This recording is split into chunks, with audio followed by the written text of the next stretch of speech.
Hello everyone, welcome to MM academy. मैं हूं शशांक लखेरा। 23 जुलाई 2022 इंडियन एक्सप्रेस देखेंगे जो आर्टिकल पब्लिश हुए उनके बारे में। इंपॉर्टेंट टॉपिक्स हैं फ्लड मैनेजमेंट, राज्यसभा की इंपॉर्टेंस क्या है, प्लास्टिक फ्री इंडियन ओशन। आज का जो न्यूज एडिटोरियल है बहुत ज़्यादा इंपॉर्टेंट होगा। क्यों? एक तो फ्लड मैनेजमेंट पर बात करी गई। असम में आपको पता है ब्रह्मपुत्र नदी जो है उसका कोर्स कितना तेज है, उसका बहाव कितना तेज होता है, तो उसकी वजह से फ्लड जो है बहुत असम में हमको देखने को मिलते हैं। पूरे डिस्ट्रिक्ट जो है डूब गए थे। 31 डिस्ट्रिक्ट जो है, जहाँ तक मुझे पता है 31 डिस्ट्रिक्ट जो है पूरी तरीके से डूब गए थे। असम से अगर कोई सुन रहा होगा तो बिल्कुल कमेंट बॉक्स में जो है कमेंट करना, और जो वहाँ की ग्राउंड की स्थिति है वो भी जो है आप बता सकते हो। इसके अलावा राज्यसभा की इंपॉर्टेंस देखेंगे। देखो, राज्यसभा में पहले आर्टिकल पब्लिश हुआ था 13 जून की ये बात है, शायद जितना मुझे याद है 13 जून की ये बात है कि राज्यसभा को हटा देना चाहिए, ऐसी जो है बात करी गई थी। ठीक है, लेकिन अब इस आर्टिकल में राज्यसभा की इंपॉर्टेंस बता गई है, जो कि बहुत ज्यादा इंपॉर्टेंट है। राज्यसभा क्यों इंपॉर्टेंट है? ठीक है, इसके अलावा प्लास्टिक फ्री इंडियन ओशन आपको पता है कितना इंपॉर्टेंट है, और इसको हमको प्लास्टिक फ्री करना है, तो इसके लिए क्या इनिशिएटिव लिए जा रहे हैं, इसके अलावा क्या इंपॉर्टेंस है इंडियन ओशन की, वो भी जो है मैं आपको इस वीडियो में बताऊंगा। वीडियो को शुरू करने से पहले मैं पूछूंगा आपसे आज का सवाल। अब देखो, जो ये देश है ये आपको बताना है, इसकी बॉर्डर स्पेन से लगती है। ठीक है, कमेंट बॉक्स में बताओ ये देश कौन सा है। ये काफी ज्यादा इंपॉर्टेंट है, और हाल ही में जो है ये काफी ज्यादा न्यूज पे भी आया, क्योंकि यहाँ पे एक इंपॉर्टेंट मीटिंग भी हुई है। इसके अलावा यहाँ पे कौन सा सी लगता है, ये वाला जो है ना, कौन सा सी है ये भी आप बताना। ठीक है, और इस के बारे में भी आप बताना, ये कौन सा जो है देश है जिसके बारे में हम बात कर रहे हैं, इसकी करेंसी बताना। वहीं इसके बारे में ये जो स्टेट आपको दिख रहा है ना, ये दो के बीच में आपको छोटा सा एक पैसेज दिख रहा होगा, इसके बारे में बताना कि ये स्टेट कौन सा है। तो काफ़ी सारे क्वेश्चन है, और आपने बता दिया तो आपका जो है नॉलेज काफ़ी ज़्यादा इंक्रीज हो जाएगा, कि आपको सब चीज़ें जो है पता चल जाएगी कौन सा देश किससे जो है बॉर्डर शेयर करता है। आगे बढ़ते, इंडियन एक्सप्रेस आपको इस तरीके का देखने को मिलेगा आज। ठीक है, आरबीआई जो है, आरबीआई ने रिसेंटली यहाँ पे ये कहा है कि भैया हम जो है, जो फॉरेन एक्सचेंज रिजर्व है उससे जो है हम डॉलर यहाँ पे निकालेंगे। ठीक है, और उससे होगा क्या कि अगर आप देखोगे तो इंडिया की जो करेंसी है उसको बूस्ट करने की बात करी जा रही है, लेकिन हमने कई आर्टिकल्स में ये भी बात करी है कि इंडिया की करेंसी जो है बाकी की करेंसियों से काफ़ी बेहतर परफॉर्म कर रही है। आप देखो, यूरो घिसटता हुआ नजर आएगा, डॉलर डॉलर तो ठीक है, डॉलर के सामने इंडियन करेंसी की जो है आपको गिरता हुआ नजर आएगा, इंडियन रुपी। लेकिन फिर भी अगर आप बाकी कंट्रीज की करेंसी देखोगे तो वो जो है और ज़्यादा गिरती जा रही हैं। आगे बढ़ते हैं, अगर आप एडिटोरियल पेज देखोगे तो ये कोई काम का आर्टिकल नहीं है, ये पूरे जो है बेसिकली ये आपको मेनली जो है पॉलिटिक्स वाले आर्टिकल देखने को मिलेंगे। इसके अलावा डिलेइंग रेजोल्यूशन, ये जो आर्टिकल है ना, ये इंसॉल्वेंसी एंड बैंक करप्सी कोर्ट के बारे में यहाँ पे बात कर रहा है। अब देखो, हाल ही में एक केस मैंने आपको बताया था कि वो विदर्भ वाला केस है। इसके अलावा जो एक्सिस बैंक है उसके बीच का केस चल रहा है, और जो सुप्रीम कोर्ट है उसने यहाँ पे मना कर दिया कि नहीं, ये यहाँ पे पैसे नहीं दे पा रहा, तो इस वजह से जो है हम कोर्ट केस को यहाँ पे नहीं ले सकते। अब यहाँ पे सिंपली इस पूरे आर्टिकल में एक चीज़ को कहा गया है कि भैया हमको फास्ट ट्रैक के तरीके से यहाँ पे काम करना चाहिए, मतलब इतना डिले यहाँ पे नहीं चलेगा। हमको एक ऐसा मैकेनिज्म चाहिए जिससे हम तुरंत जो है सॉल्यूशन यहाँ पे निकाल सकें। अगर ऐसा डिले होता रहा ना कि हाँ केस जो है नहीं दायर होगा क्योंकि ये जो है अभी ये सही समय नहीं है, और जो प्रूफ है वो यहाँ पे इतने काफ़ी नहीं है कि केस जो है हम दायर करें या नहीं करें, तो मेरे लिए इससे जो है काफ़ी ज़्यादा प्रॉब्लम होगी। तो यहाँ पे यही कहा जा रहा है कि प्रॉपर मैकेनिज्म जो है होना चाहिए। ठीक है, तो इसलिए यहाँ पे ये कहा जा रहा है कि रिसोल्यूशन मतलब जो सॉल्यूशन है उसमें काफ़ी ज़्यादा जो डिले है वो हमको देखने को मिल रहा है। इसके अलावा इस आर्टिकल को हम डिस्कस करेंगे, फ्लड नॉट डिजास्टर। अब देखो, यहाँ पे ये बताया जा रहा है कि ये फ्लड है। ठीक है, फ्लड मतलब होता है बाढ़, और डिजास्टर मतलब होता है आपदा। ठीक है, अब आपदा मतलब क्या होता है? आपदा बहुत बड़ा रूप होता है। आपदा मतलब इतनी बड़ी त्राही आ गई है, इतना बड़ा डिजास्टर हो गया कि उसको संभालना जो है बहुत ज़्यादा मुश्किल है। वहीं यहाँ पे ये कहा जा रहा है कि फ्लड की बात करी जा रही है। तो असम में जो फ्लड आए वो फ्लड थे, वो डिजास्टर नहीं थे, लेकिन हम फ्लड को जो है मैनेज कर सकते हैं। अब किस तरीके से उसको मैनेज कर सकते हैं, तो इसी के बारे में यहाँ पे बात करी गई है। तो ये आर्टिकल बहुत ज़्यादा इंपॉर्टेंट है। आगे बढ़ते हैं, आइडियाज पेज पे upper house and answer. Upper house के बारे में बताया कि हमारा अपर हाउस लोकसभा है। ठीक है, और मैं अभी आपको बता रहा हूँ यूपीएससी के लिए आप पार्लियामेंट जो है बहुत अच्छे से तैयार कर लो, क्योंकि ये जो है ना, और मेंस भी जो है यहाँ पे देंगे, तो बेसिकली ये जो है आने वाले समय में आपको बहुत ज़्यादा काम आएगा। तो ये आप बिल्कुल जो है तैयार कर लेना। प्रीलिम्स के हिसाब से भी पार्लियामेंट बहुत अच्छे से जो है पढ़ के जाना, आर्टिकल्स भी जो है बिल्कुल यहाँ पे पढ़ के जाना। इसके अलावा in Indian ocean plastic free, तो इसके बारे में भी जो हम डिस्कस करेंगे। तो आगे बढ़ने से पहले भाई, अगर आप किसी भी एग्जाम की प्रिपरेशन कर रहे हो तो आप हमारे स्मार्ट कोर्स से तो कर सकते हो। आपको सिंपली करना क्या होगा, आपको डाउनलोड करना होगा, फिर आपको साइनअप करना है। आप 2 वीडियोस लेक्चर देख सकते हो जो डेमो लेक्चर होंगे, फिर आपको प्रोफाइल में जाना है, प्लान को परचेस करना है, कोर्सेज को एंजॉय करना है। एक ही सब्सक्रिप्शन में आप सभी कोर्स अवेल कर पाओगे और आप यहाँ पे पीडीएफ भी डाउनलोड कर सकते हो। इसके अलावा MMAcademy.in ये हमारी वेबसाइट, आप वेबसाइट भी जो है लॉगिन कर सकते हो। ना वीडियो को शुरू करने से पहले मैं आपसे एक बात कहूँगा कि अपना कॉन्फिडेंस जो है बिल्कुल यहाँ पे लूज मत करना। अगर एग्जाम नहीं भी निकला है तो कोई दिक्कत वाली बात नहीं है, लड़ना सीखो। लड़ोगे तो ऑटोमेटिक जो है निखर जाओगे। कुछ नहीं निकल पाया, यूपीएससी में नहीं हुआ, स्टेट पब्लिक सर्विस कमीशन में नहीं हुआ, तो जिस फील्ड में भी जाओगे वहाँ जो है अपनी परफॉर्मेंस बहुत अच्छी रखोगे। तो अपनी परफॉर्मेंस पे जो है हमेशा बिल्कुल ध्यान दो।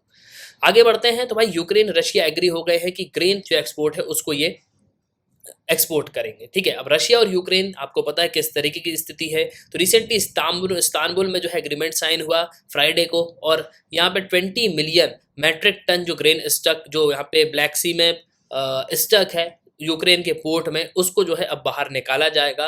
और इससे क्या होगा, जो बाकी के देश हैं जिनको बहुत ज़्यादा ज़रूरत है वो सब चीज़ें जो है पहुंच पाएंगी। आपको ऑलरेडी पता है कि भाई यूनाइटेड नेशंस जो है करंटली यहाँ पे कोशिश कर रहे हैं। देखो यूनाइटेड नेशंस के हेड एंटोनियो गुटेरेस आपको देखने को मिलेंगे। ठीक है, इसके अलावा जो यूएन सेक्रेटरी एंटोनियो गुटेरेस, इसके अलावा रशिया के डिफेंस मिनिस्टर है Sergei Shoigu, Turkish president Recep Tayyip Erdogan, Turkish defence minister थे हुलूस अकार।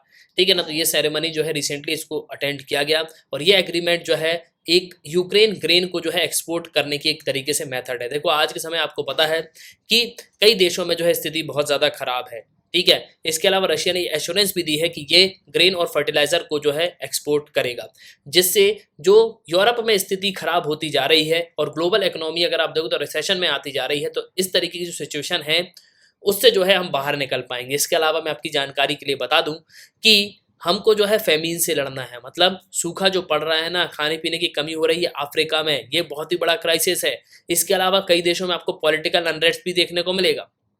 ठीक है, तो मेनली इसी के लिए Antonio Guterres United nation general secretary, इसके अलावा जो एर्डोगान है वो कंटिन्यूसली यहाँ पे कोशिश कर रहे हैं कि भैया हम जो है किसी भी तरीके से यहाँ पे जो ये प्रॉब्लम है उससे निकल पाए। मतलब फूड एक्सपोर्ट जो है उसको ब्लॉकेज नहीं होना चाहिए, लोगों को जो है प्रॉपर तरीके से यहाँ पे फूड पहुँचना चाहिए। लेकिन देखो सबसे बड़ा रशिया यूक्रेन वॉर में ये कंसर्न है कि जो खेत है उन पे भी तो बमबारी हो रही है। ठीक है, तो खेत में अगर बमबारी हो रही है तो भाई कैसे हम जो है यहाँ पे फसल जो है उगा पाएंगे। तो मेनली कई सारी प्रॉब्लम जो है आपको यहाँ पे देखने को मिलेगी। तो नेगोशिएशंस जो है यहाँ पे चल रहे हैं और हम यही उम्मीद रखते हैं कि रशिया यूक्रेन का जो कॉन्फ्लिक्ट है वो जल्द से जल्द सुलझ जाए। आगे बढ़ते हैं हम। तो भैया सबसे पहले जो है फ्लड नॉट डिजास्टर वाले की बात करते हैं। अब देखो असम में क्या हुआ कि मेजर फ्लड जो है हमको देखने को मिले। ठीक है, और ऐसा बताया जाता है कि मई में जो फ्लड्स आए वो बिल्कुल पीक पे थे। करीब 31 डिस्ट्रिक्ट में जो है फ्लड देखने को मिले, 2000 से ज़्यादा विलेज डूब गए, 7 लाख से ज़्यादा पीपल्स को जो है प्रॉब्लम हुई, 95,000 हेक्टेयर की जो ज़मीन है उसको जो है नुकसान पहुंचा है। अब देखो फ्लड की जो एडवर्सिटी है वो आपको जो है इंक्रीज होती हुई नजर आएगी। इसके अलावा अगर आप देखो तो रिवर बैंक इरोजन भी जो है आपको पीक पे देखने को मिलेगा। अब 19 डिस्ट्रिक्ट जो है यहाँ पे रिपोर्ट किए जाते हैं कि जहाँ पे रिवर बैंक इरोजन हमको देखने को मिल रहा है। ठीक है, अब इसके साथ साथ अगर आप देखोगे तो हमको क्या करना चाहिए कि हमको फ्लड प्रोटेक्शन पे जो है फोकस करना चाहिए। ठीक है, अब यहाँ पे ये कहा जा रहा है कि मई में तो आया ही आया, साथ में जून में भी आपको जो है यहाँ पे फ्लड देखने को मिलेगा। तो फ्लड जो है असम में 2 बार आया। अब इसने जो है पूरे असम को यहाँ पे बर्बाद कर दिया। लेकिन यहाँ पे ये कहा जा रहा है कि भाई जिस तरीके से हम जो है कुछ साल पहले कोविड-19 पे बात करते थे, कोविड-19 पे हम क्या बात करते थे कि भैया ये लड़ाई है और हम सबको मिलके जो है लड़ना है। प्राइम मिनिस्टर नरेंद्र मोदी जब पूरे देश को संबोधित करते थे, पूरी स्पीच जो है अपनी देते थे कोविड-19 पैंडेमिक के समय, तो यही स्पीच तो देते थे कि भाई इस समय जो है हम पूरे देशवासियों को एक साथ मिलकर जो है खड़े होकर लड़ना है। तो यहाँ पे यही कहा जा रहा है कि भैया जब हम कोविड-19 पैंडेमिक में उस तरीके से लड़ते थे तो आज क्या हो गया, आज असम में जब आपदा आ रही है तो असम के लोग जो है क्यों यहाँ पे नहीं लड़ रहे। असम के लोगों को खुद जो है यहाँ पे आगे आना चाहिए। सरकार तो यहाँ पे कर ही रही है, मतलब जो नेशनल डिजास्टर जो रिलीफ फोर्सेस हैं वो सब यहाँ पे काम कर रही है, डिजास्टर मैनेजमेंट यहाँ पे काम कर रहा है। लेकिन इसके साथ साथ असम के लोगों की भी जो है बिल्कुल यहाँ पे साथ देना चाहिए। तो इसी चीज़ को जो है यहाँ पे कहा जा रहा है। वहीं अगर आप देखोगे तो कोविड-19 में भारत ने जो है काफ़ी ज़्यादा शॉक झेला, पूरी दुनिया ने शॉक झेला है। ठीक है, और जब कोविड-19 में यहाँ पे ये कहा जाता था कि भैया ये जो क्राइसिस है ये एक अपॉर्चुनिटी की तरह जो है हम यहाँ पे यूज़ कर सकते हैं। अब कोविड-19 में देखो कई सारे लोगों के यहाँ पे जो है नौकरी यहाँ पे चलेगी, तो खुद का यहाँ पे बिजनेस शुरू किया उन्होंने, और आज देखो आप उनके बिजनेस जो है फॉर्म पे आपको देखने को मिलेंगे। तो कहीं ना कहीं अगर आप देखोगे तो प्रॉब्लम आती है तो उसका सॉल्यूशन भी जो है बिल्कुल आपको देखने को मिलेगा, बस थोड़ा सा सोचने की जो है ज़रूरत होती है।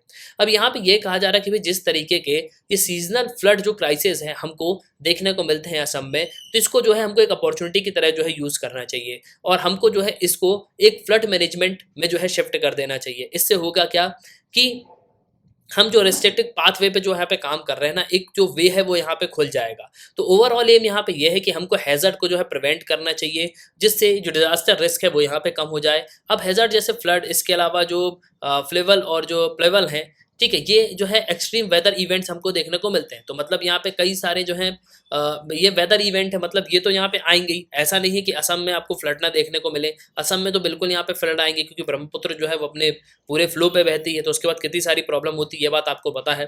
ठीक है, तो मेनली यहाँ पे अगर आप देखो तो एक कॉम्प्लेक्स रिलेशनशिप की जो है बात करी जा रही है कि भैया फिजिकल और सोशल जो बायोफिजिकल और जो सोशल वर्नरेबिलिटी है वो आपको यहाँ पे देखने को मिलेगी। अब देखो इसके लिए हमको क्या करना होगा, एक कोलेट्रल जो है फॉर्म करना होगा और जो स्ट्रक्चरल इंटरवेंशंस हैं उन सब पे जो है फोकस करना चाहिए। इसके अलावा जो रिवर इंजीनियरिंग है उस पर हमको फोकस करना चाहिए, जिससे ये जो फ्लड्स हैं इन सबको हम रोक पाएँ।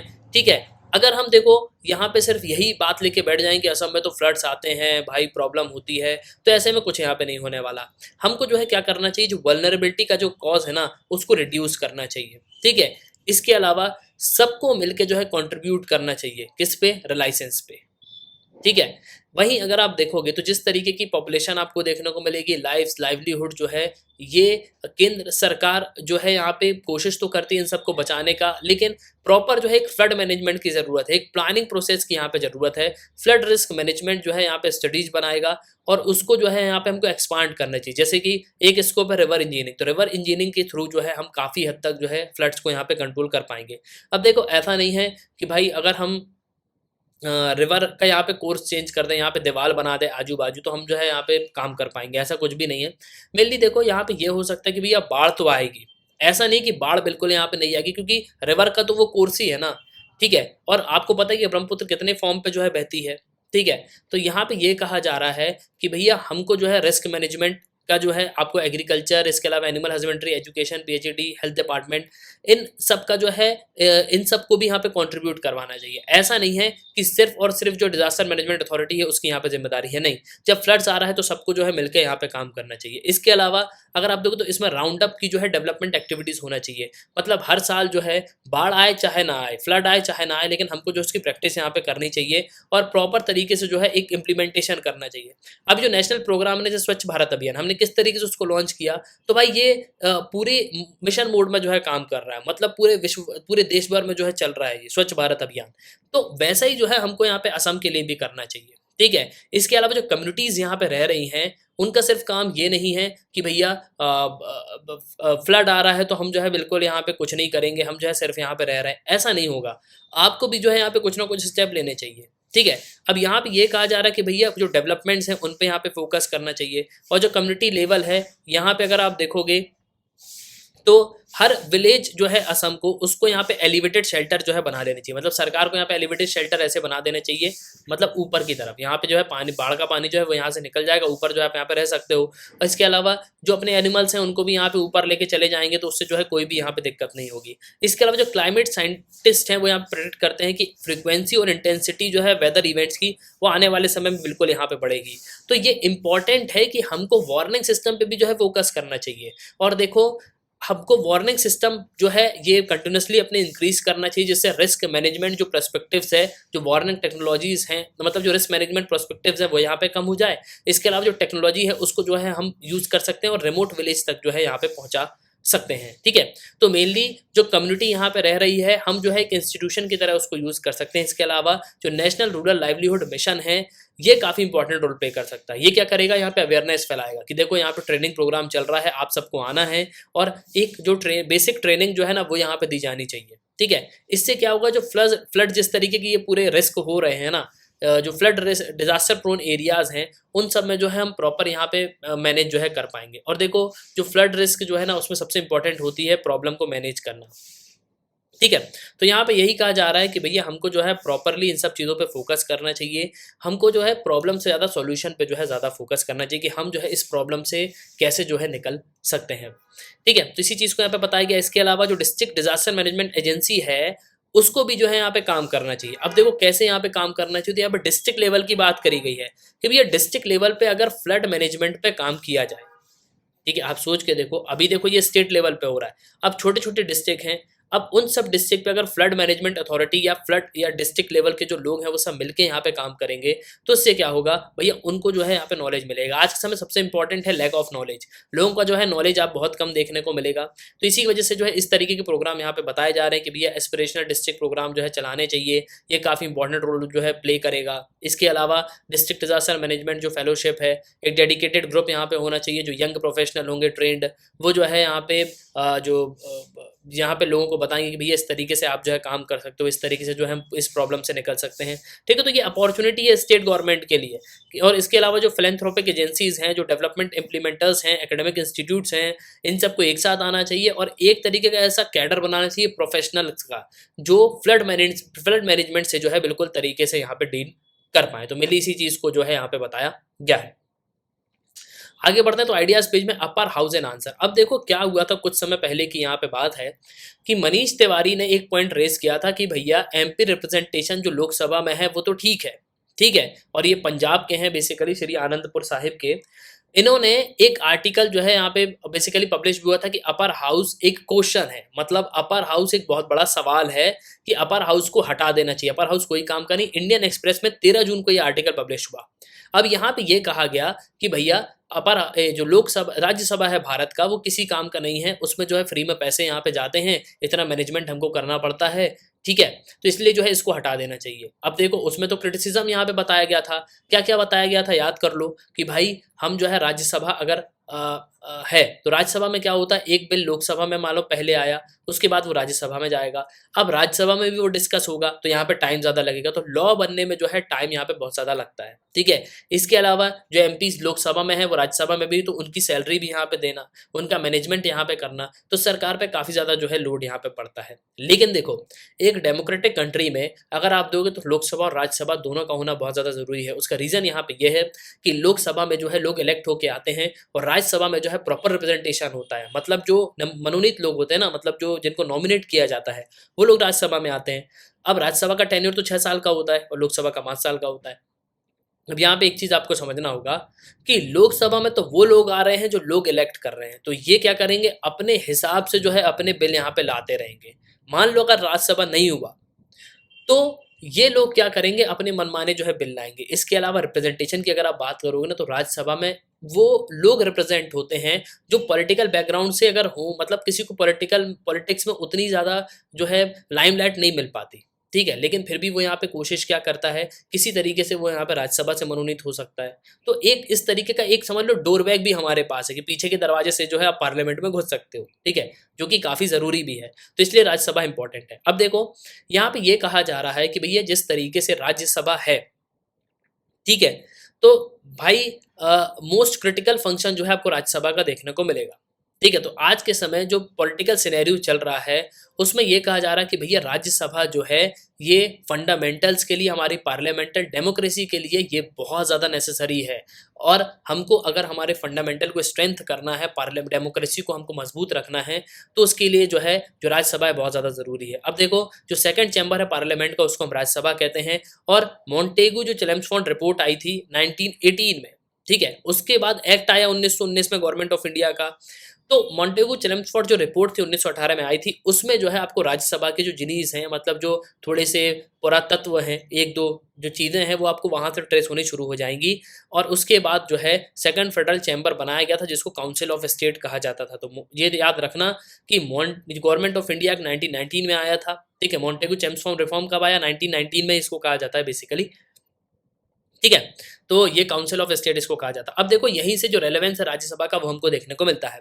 इसके अलावा 28 जुलाई असेंबली में 1947 में यहाँ पे डिबेट भी हुआ राज्यसभा को लेके कि राज्यसभा बिल्कुल यहाँ पे नहीं होना चाहिए, ठीक है। कई सारे मेंबर ने अपोज किया कि अरे यार ये अपर हाउस क्या है, राज्यसभा बिल्कुल यहाँ पे नहीं होनी चाहिए, ठीक है। लेकिन यहाँ पे ये कहा गया कि नहीं, जिस तरीके से हम जो है डेमोक्रेसी, यहाँ पे डेमोक्रेसी को फॉर्म कर रहे हैं, डेमोक्रेसी के लिए हम जो है लड़ रहे हैं, तो भैया लॉ मेकिंग के लिए जो राज्यसभा है वो बहुत ज़्यादा ज़रूरी है, ठीक है। सेकंड चैम्बर बहुत ज़्यादा ज़रूरी है क्योंकि ये जो है, जो क्वालिटी है, जो डिबेट की क्वालिटी है, इसके अलावा जो रिफॉर्म की क्वालिटी है, वो जो है आपको काफ़ी बढ़ा के यहाँ पे देगा।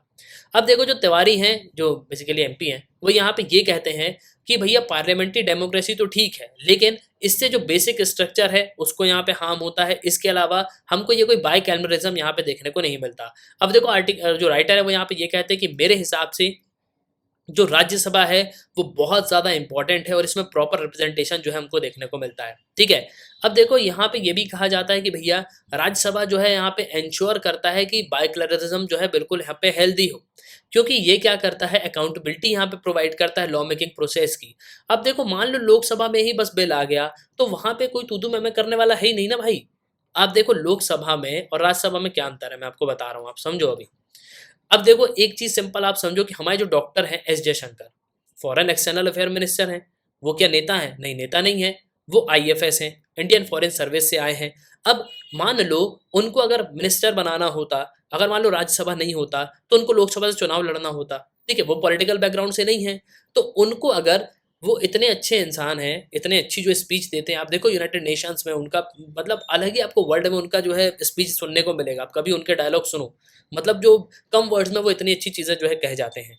अब देखो डॉक्टर एस जयशंकर को क्या किया, प्राइम मिनिस्टर मोदी चाहते थे कि ये एक्सटर्नल अफेयर मिनिस्टर बने क्योंकि ये आईएफएस रह चुके हैं और बहुत ही शानदार इनकी जो है फॉरेन पॉलिसी आपको देखने को मिलेगी। अब पीएम मोदी ने इनको बुलाया कि भैया हम जो है एक्सटर्नल अफेयर मंत्रालय आपको दे रहे हैं, तो बोले ठीक है सर, मैं मिनिस्टर बन जाता हूँ। और इनको 6 महीने के अंदर राज्यसभा से नॉमिनेट कराना था, तो इनको जो है राज्यसभा से नॉमिनेट कराया, तो बैकडोर एंट्री मिल गई किसको, एस जयशंकर जी को, तो वो फॉरेन एक्सटर्नल अफेयर मिनिस्टर बन गए। अब अगर वो लोकसभा से होते तो उनको जो है यहाँ पे चुनाव लड़ना होता, उसके बाद जो है ये वो जाते। लेकिन देखो मेरे हिसाब से जो जो नॉलेज है वो बहुत ज़्यादा ज़रूरी है, मतलब जो एक्सपीरियंस है वो डॉक्टर अजय शंकर का आपको बहुत ज़्यादा देखने को मिलेगा। इस इनके हिसाब से अगर कोई भी आप एक्सटर्नल अफेयर मिनिस्टर देखोगे तो इनके टक्कर का आपको कोई भी देखने को नहीं मिलने वाला, ठीक है। अब यहाँ पे ये बताया जाता है कि भैया जिस तरीके से भारत में पार्लियामेंट्री सिस्टम है, वहाँ पे राज्यसभा के मेंबर जो इलेक्ट होते हैं, ठीक है। इसके अलावा अगर आप देखोगे तो जो बेसिकली ये जो है जो इलेक्ट होते हैं, और अगर आप लोकसभा के कंपैरिजन में देखोगे तो इनका जो टेन्योर है वो वैसे ही ज़्यादा होता है। लेकिन अगर हम बात करें कि प्रोपोर्शनल रिप्रेजेंटेशन की, तो आपको जो है राज्यसभा में काफ़ी इंपॉर्टेंट रिप्रेजेंटेशन जो है हमको देखने को मिलता है, जो बैकडोर से लोग आ रहे हैं। इसके अलावा जो लोग अपने स्टेट में या अपने राज्य में, अगर आप देखोगे अपनी जगह पे काफ़ी अच्छा काम कर रहे हैं और वो कैपेबल भी हैं, तो वो जो है राज्यसभा से नॉमिनेट हो जाते हैं, ठीक है। इसके अलावा यहाँ पे ये भी कहा गया कि राज्यसभा की पावर जो है कहीं ना कहीं आपको लिमिटेड देखने को मिलेगी। खासकर कैसे, अगर आप मनी बिल के केस में देखोगे तो राज्यसभा के पास जो है बिल्कुल यहाँ पे पावर नहीं है। लोकसभा के पास पावर है कि वो मनी बिल को इंट्रोड्यूस कर सकता है। इसके अलावा अदर बिल को भी कौन है, लोकसभा है, वो यहाँ पे एक्सरसाइज कर सकता है, ठीक है। लेकिन अगर आप देखोगे तो यहाँ पे बैलेंस ऑफ पावर जो है लोकसभा और राज्यसभा का हमको जो है देखने को मिल तो रहा है, ठीक है। लेकिन फिर भी अगर आप देखो तो लोकसभा के पास ज़्यादा पावर है। वहीं अगर आप नो कॉन्फिडेंस मोशन की बात करें तो यहाँ पे भी अगर आप देखोगे तो ये रोल आप राज्यसभा में इंट्रोड्यूस नहीं कर सकते, ठीक है। तो यहाँ पे ये कहा गया कि भैया राज्यसभा का बिल्कुल जो है लिमिटेड रोल हमको देखने को मिलता है। इसके अलावा पब्लिक अकाउंट्स कमेटी में जो फंक्शनिंग है उसमें भी राज्यसभा का काफ़ी कम रोल आपको देखने को मिलेगा। एस्टीमेट कमेटी में राज्यसभा का कोई भी रोल नहीं है। लेकिन इसके अलावा अगर आप देखो तो फाइनेंस, फिजिकल फेडरलिज्म, इसके अलावा इकोनॉमिक रिफॉर्म्स, इसमें राज्यसभा का काफ़ी इंपॉर्टेंट रोल आपको देखने को मिलेगा, ठीक है। इसके अलावा इन्होंने यहाँ पे ये भी बताया कि अगर आप देखोगे तो कोऑपरेटिव, इसके अलावा जो कॉम्पिटिटिव फेडरलिज्म है, इसको स्ट्रेंथन करने में जो लोग राज्यसभा है वो काफ़ी इंपॉर्टेंट रोल प्ले करता है। इसके अलावा अगर आप देखोगे तो लोकसभा जो है यूजुअली जो है पार्लियामेंट्री कॉन्स्टिट्यूएंसी, इलेक्टोरेट और जो इलेक्शन है इन सब में यहाँ पे बिजी रहता है, ठीक है। तो अगर मान लो किसी डेप्थ में यहाँ पे डिस्कशन करना है या कोई इंपॉर्टेंट चीज़ पे यहाँ पे बात करना है तो राज्यसभा के मेंबर जो है बिल्कुल यहाँ पे कर सकते हैं। जो यहाँ पे नेता होते हैं वो अगले 5 साल की बात यहाँ पे सोचते हैं कि भैया आज मैं मिनिस्टर बन गया, अगले 5 साल में रहूँगा कि नहीं, ठीक है। क्योंकि अगर अगले 5 साल भी रह गए तो 10 साल में जो मैंने सोचा था वो जो चीज़ें जो है वो सब मैं यहाँ पे कर लूँगा, अपने जो रिश्तेदार हैं उन सबको भी जो है यहाँ पे सेटल कर लूँगा। तो इसलिए राज्यसभा के लोग जो है बहुत ज़्यादा ज़रूरी हैं। वहीं अगर आप देखोगे तो लोकसभा जो है यहाँ पे ये कहता है कि भाई लोकसभा के पास तो पावर है, लेकिन राज्यसभा के पास कौन-कौन से पावर हैं? तो राज्यसभा के पास भी बहुत सारे पावर हैं। जैसे कि इनके पास एबिलिटी है कि नई ऑल इंडिया सर्विस जो है आर्टिकल 312 के अंडर में ये बना पाएँ। इसके अलावा ये रिज़ॉल्यूशन को जो है पारित करेंगे। दो थर्ड मेजॉरिटी जो है राज्यसभा के मेंबर यहाँ पे मिलके पास कर सकते हैं। दूसरा है राज्यसभा जो है अपने पावर को यहाँ पे एक्सरसाइज कर सकता है किसी सब्जेक्ट पे जो स्टेट लिस्ट पे है, उस पे नेशनल इंपॉर्टेंस पे क्या करेगा, लॉ बना सकता है आर्टिकल 249 के अंडर में। तीसरा है ये यहाँ पे प्रूव कर सकता है कि भाई अंडर 352, 356, 360 मतलब नेशनल इमरजेंसी, फाइनेंशियल इमरजेंसी और इसके अलावा जो इमरजेंसीज के प्रोविजंस हैं हमारे 352, 56 और 360, तो मेनली इनके अंडर भी अगर लोकसभा डिसॉल्व है तो सिर्फ और सिर्फ राज्यसभा के पास पावर है कि राज्यसभा जो है क्या करेगा, अपने पावर का यूज करके जो बेसिकली जो यहाँ पे जो कानून है वो यहाँ पे बना सकता है। ठीक है, तो जहाँ जहाँ लोकसभा फेल हो रही है वहाँ वहाँ आपको राज्यसभा का रोल देखने को मिलेगा। तो राज्यसभा जो है हम ऐसा बिल्कुल भी यहाँ पे नहीं कह सकते कि पूरी तरीके से जो है राज्यसभा यहाँ पे कोई काम की नहीं है, नहीं, ये बात बिल्कुल भी गलत है। ठीक है, अगर आप देखोगे तो जो इम्पोर्टेंट लोग जो नॉमिनेट होते हैं वो एमिनेंट पर्सन होते हैं। एमिनेंट मतलब जो बहुत हाई पोस्ट पे होते हैं, अच्छे पर्सन होते हैं, जैसे कि आर्ट्स की फील्ड में, स्पोर्ट्स की फील्ड में उनको जो स्पोर्ट्स का काफ़ी ज़्यादा नॉलेज है, तो वो स्पोर्ट्स में अगर चाहेंगे तो कुछ यहाँ पे कर भी सकते हैं। आएंगे स्पोर्ट्स मिनिस्टर अगर बन गए तो अच्छी पॉलिसीज़ यहाँ पे लेके आएंगे स्पोर्ट्स के लिए, जिससे जो है स्टूडेंट्स हैं उनको यहाँ पे फ़ायदा होगा। ठीक है, तो ऐसा नहीं है कि अगर हम ये कहें कि जो मनोनीत लोग हैं, जो नॉमिनेशंस होते हैं राज्यसभा के, ये बिल्कुल यहाँ पे कोई काम के नहीं है, नहीं, ये सब जो है यहाँ पे गलत चीज़ है। इसके अलावा अगर आप देखो तो राज्यसभा जो है यहाँ पे स्टूडेंट्स के बारे में, पॉलिटिकल एंथुजियास्ट, इसके अलावा जो जनरल मासेस हैं उनके बारे में यहाँ पे सोचता है। अगर आप पिछले कुछ समय पे देखोगे तो जो कोऑपरेटिव फेडरलिज्म है उसकी हम जो है बात कर रहे हैं। ठीक है, तो यहाँ पे ये सबसे इंपॉर्टेंट रोल जो है आपको राज्यसभा का देखने को मिलेगा कि भैया इंडियन पार्लियामेंट्री डेमोक्रेसी को जो मेंटेन करने के लिए, जैसे कि जो लोकसभा की ज़रूरत है तो राज्यसभा की जो है यहाँ पे ज़रूरत है। लोकसभा जो है 5 साल में डिसॉल्व हो जाती है, लेकिन राज्यसभा जो है कभी डिसॉल्व नहीं होती। ठीक है, तो मेनली ये जो है बिल्कुल आपको ध्यान रखना है, और इसलिए जो है राज्यसभा जो है एक परमानेंट एग्जीक्यूटिव की तरह जो है यहाँ पे काम करती है, और इसका परमानेंट रिप्रेजेंटेटिव वाला जो नेचर है वो आपको देखने को मिलेगा। आगे बढ़ते हैं, इंडियन ओशन प्लास्टिक फ्री। अब देखो यहाँ पे क्या हो रहा है कि हाल ही में जो यूनाइटेड नेशन की ओशन कॉन्फ्रेंस हुई लिस्बन पोर्चुगल में, एक हाई लेवल यूनाइटेड नेशन की जो है कॉन्फ्रेंस थी। इसमें इंडिया ने एश्योर्ड किया वर्ल्ड कम्युनिटी को और प्राइम मिनिस्टर नरेंद्र मोदी ने कि भैया हम कमिट करते हैं कि हम 30% जो हमारी लैंड, वाटर और ओशन जो हैं उनको जो है हम क्या करेंगे 2030 तक मिशन मोड पे काम करेंगे और पूरी तरीके से क्लीन करेंगे। अब 30/30 मतलब इस तरीके से 30, इस तरीके से 30। ठीक है, तो 30/30, 30/30। ठीक है, तो मिशन मोड में हम काम करेंगे 2030 तक। अब मिनिस्टर के जो डेलीगेट्स रिप्रेजेंटेटिव हैं वो करीब 130 कंट्रीज से यहाँ पे गए थे यूनाइटेड नेशंस फोरम में। ठीक है, यहाँ पे पीएम का विजन बताया कि भैया कंजर्वेशन और सस्टेन जो ओशन है, इसके अलावा जो रिसोर्सेज हैं उनको जो हमको क्या करना चाहिए, उनको जो हमको बचाना चाहिए। अब इंडिया जो है पार्ट है किसका, हाई एम्बिशन कोलिशन का of for nature and people का। ठीक है, यहाँ पे एक इनिशिएट भी किया गया वन प्लेनेट समिट जो पेरिस में हुई थी जनवरी 2021 में, इसको भी यहाँ पे ध्यान रखना है।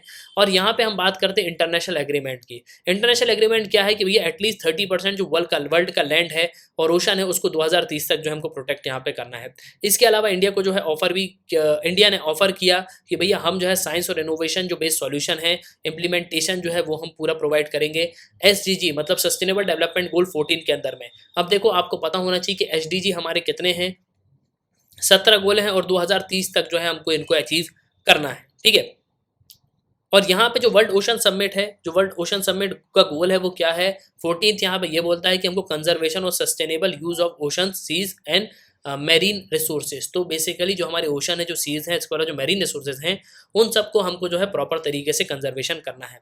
वहीं अगर आप देखोगे तो यूनाइटेड नेशन की हाई लेवल मीटिंग हुई, इसमें जो है यूनाइटेड नेशन कॉन्फ्रेंस हुई। इसमें इंडिया ने जो है अनाउंस किया कि हम जो है अंडरटेक करेंगे कि मैसिव जो कोस्टल क्लीनअप ड्राइव है उसको हम लॉन्च करेंगे और करीब 75-20 जो अक्रॉस कंट्री है उनको हम पूरे तरीके से यहाँ पे साफ करेंगे। इसके अलावा 75 जो वॉलंटियर्स हैं जो हर किलोमीटर में जो है कोस्ट लाइन में यहाँ पे काम करेंगे। 75 डे ये लॉन्ग अवेयरनेस कैंपेन होगा जिसको स्वच्छ सागर सुरक्षित सागर के नाम से जाना जाएगा। ठीक है, इसको 5 जुलाई को जो है लॉन्च किया गया। अब देखो यहाँ पे ये भी कहा गया कि इसके अलावा जो international coastal clean up day है जो कि हम 17 सितंबर को यहाँ पे बनाएंगे, तो ये पहला ऐसा होगा कि वर्ल्ड का लॉन्गेस्ट जो है running coastal clean up campaign होगा, जिसमें पीपल जो है पार्टिसिपेट भी करेंगे। इसके अलावा लोगों तक जो है यहाँ पे मैसेज भी जाएगा, और जो हमारा स्वच्छ सागर सुरक्षित सागर जो बेसिकली हमारा जो एक प्रोग्राम है वो भी जो है लोगों तक यहाँ पे पहुँचेगा। अब देखो, अगर आप आज के समय देखोगे तो इंडियन ओशन जो है काफ़ी ज़्यादा इंपॉर्टेंट है। इंडियन ओशन दो चीज़ों से इंपॉर्टेंट है, पहले तो हमारे बिल्कुल लगा हुआ है, दूसरा जो है वहाँ पे श्रीलंका भी है, और तीसरा है चाइना। ठीक है, तो आज के समय अगर आप देखोगे तो काफ़ी मस्त इंपॉर्टेंट जो है आपको देखने को मिलेगा। इसके अलावा जो national centre for coastal research NCCR Chennai है, उसने 2018-2021 में सर्वे भी कराया, जिसको बीच लिटरेरी सर्वे कहा जाता है। इसमें रिवील किया गया तो मैक्सिमम जो लिटर एक्यूमुलेशन अकर जो है उनको बैकशोर में देखने को मिलते हैं। ठीक है, इसके अलावा जो अर्बन बीचेस हैं वहाँ पे हायर एक्यूमुलेशन रेट हमको देखने को मिल रहे हैं। ठीक है, तो मेनली यहाँ पे ये कहा जा रहा है कि माइक्रो, मीसो और मैक्रो जो प्लास्टिक पॉल्यूशन है उनको जो है किसी भी तरीके से हमको जो है यहाँ पे कम करना है। अब आपको पता है कि सी का लेवल यहाँ पे बढ़ रहा है, और प्लास्टिक पॉल्यूशन किस तरीके का होता है। प्लास्टिक जो है इतनी जल्दी जो है पूरा यहाँ पे डिसमेंटल नहीं होता। ठीक है, तो इसलिए जो है यहाँ पे ये कहा जा रहा है कि प्लास्टिक पॉल्यूशन को जो है हमको बिल्कुल यहाँ पे रोकना चाहिए। और कई सारी जो है स्टडीज़ हुई वो यहाँ पे ये कहती कि भैया ये जो प्लास्टिक है वो कितना हार्मफुल है। इसके अलावा जो मैरीन डाइवर्सिटी को जो है काफ़ी ज़्यादा इम्पैक्ट करता है, इकोसिस्टम को इम्पैक्ट करता है, फिशरीज़ को यहाँ पे इम्पैक्ट करता है, हेल्थ, इकोनॉमी। ठीक है, तो ये काफ़ी चीज़ों पे जो है इम्पैक्ट पड़ता है। वहीं अगर आप देखोगे तो हमारा जब पहला इंडिपेंडेंस डे था, जब प्राइम मिनिस्टर नरेंद्र मोदी ने जो है 2014 में जब मतलब 2015 में जब इन्होंने इंडिपेंडेंस डे में झंडा फहराया, तो यहाँ पे इन्होंने स्वच्छ भारत अभियान को लॉन्च किया। अब देखो, स्वच्छ भारत अभियान काफ़ी ज़्यादा इंपॉर्टेंट था, और मैं आपको बता रहा हूँ कि इसको 2 अक्टूबर को लॉन्च किया था। इसलिए लॉन्च किया था क्योंकि जब भारत का संविधान बन रहा था, भारत जब आज़ाद हो रहा था, उस समय जो है महात्मा गांधी खुद लाल किले पे जो है झाड़ू लगा रहे थे। ये बात बहुत कम लोग जानते हैं, लेकिन आप यहाँ पे समझ लो। मैं हिस्ट्री पे ज़्यादा इंटरेस्टेड रहता हूँ, तो हिस्ट्री जो है मैं सबसे ज़्यादा पढ़ता हूँ। ठीक है, अभी मैं कुछ समय बाद जो है ऑप्शनल हिस्ट्री भी पढ़ाऊंगा। तो मेनली यहाँ पे इसके बाद जो है ओपन डेफिकेशन फ्री की भी जो है बात करी गई थी। अब देखो, यहाँ पे पीएम ने 2019 को जो है सेकेंड टर्म यहाँ पे 2019 में आई है, तब भी उन्होंने जो है यहाँ पे रेड फूट से एड्रेस किया स्वच्छ भारत इशू को लेके। ठीक है, कि हमको सिंगल यूज प्लास्टिक को जो है बैन करना चाहिए। उसके बाद जो है इन्होंने बापू को याद किया।